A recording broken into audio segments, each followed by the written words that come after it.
Rodger, you wanted to emphasize in your lecture with the Youth Ministry Initiative today that the relationship between resilience and joy is not unidirectional, it's not cause and effect, but it is, by metaphor, part of a web of multiple influences, interpenetration, that it was complementary.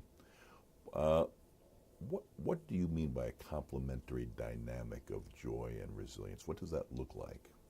So if we take resilience as this whole idea of young people discovering their core purpose, that for which they're created, as we talked about earlier, and then this ability to live that core purpose with integrity, which means not in the disparate parts of their life, but then in their whole selves, mind, body, spirit, at school, at home, in their relationships with loved ones, with their boyfriends, girlfriends, etc., with their families. I mean, if we take this whole idea of core purpose and integrity, surely the relationship between resilience and joy happens, because when you're living that kind of core purpose with integrity throughout all the dimensions, the facets, the spheres of your life, you will be living into this emotional attunement to self and world experienced as blessing.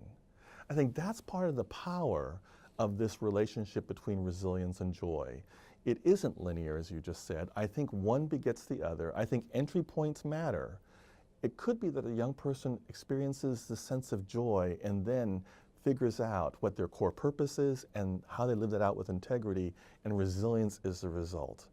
I think also a young person could begin with resilience. They could sense this core purpose, try to live this out with integrity, and when they do, they have this amazing sense of, joy. I'm attuned, I'm experiencing blessing related to myself and to the world.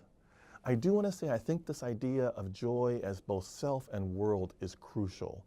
Otherwise, we fall into that dangerous trap of adolescent and, if we're honest, we as adults, solipsism. It's all about me and all about what I can get, and that, I think, is one of the dangers if we just say self. We've got to say self and world.